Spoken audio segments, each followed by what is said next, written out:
My name is Youngjun. I will talk about human need a robot.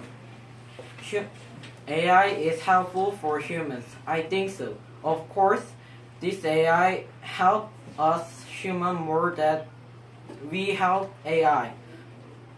But I disagree about AI. Almost people think AI is spectacular, genius, and special. Example of AI, they can be AlphaGo. AlphaGo is inherently genius, even won by Lee Sedol, Baduk champion. He is programming by 2002 CPU.